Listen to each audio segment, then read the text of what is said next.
டிவிக்கு தமிழக வெற்றி கழகத்துடைய அரசியல் செயல்பாடு அடுத்த கட்டம் கரூர் சம்பவத்துக்கு அப்புறம் ஆட்டம் தீவிரமா இருக்குன்னு தான் சொல்லணும். ஒரு பக்கம் சேலத்துல பிரச்சாரத்துக்காக கொடுத்துருக்காங்க பர்மிஷன். இது எப்படி பாக்குறீங்க சார்? இன்னும் பர்மிஷன் கொடுக்கல, கேட்டிருக்காங்க, பர்மிஷன் கேட்டிருக்காங்க. அந்த இடம் தொடர்பாக மறுபடியும் ஒரு கேள்விகள் இருக்குது. ஸோ அது என்கொயரி தொடர்ந்து போயிட்டுருக்கு. இன்னும் அவங்க பர்மிஷன் கொடுக்கல.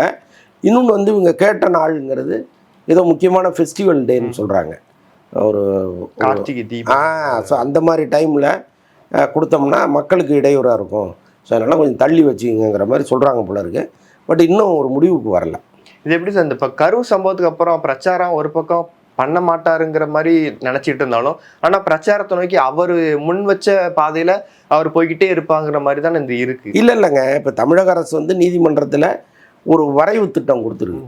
எல்லா கட்சிகளுமே எதை ஃபாலோ பண்ணணும், இப்போ ரோட் ஷோ உண்டா, பொதுக்கூட்டங்கள் நடத்தலாமா, அப்படி நடத்துனா என்னெல்லாம் அதில் பண்ணணும் அப்படின்னு ஒரு பெரிய திட்டங்களை வகுத்து கொடுத்துருக்காங்க. அதை நீதிமன்றம் அப்ரூவல் பண்ணி அதில் ஏதாவது கரெக்ஷன்னா அவங்க சொல்லி சீக்கிரம் அறிவிச்சிருவாங்க. நீதிமன்றம் அறிவித்த பிறகு அதில் அவங்க என்ன சொல்லியிருக்காங்களோ அதை ஃபாலோ பண்ணிட்டீங்கன்னா நீங்கள் எல்லாமே பண்ணலாம்.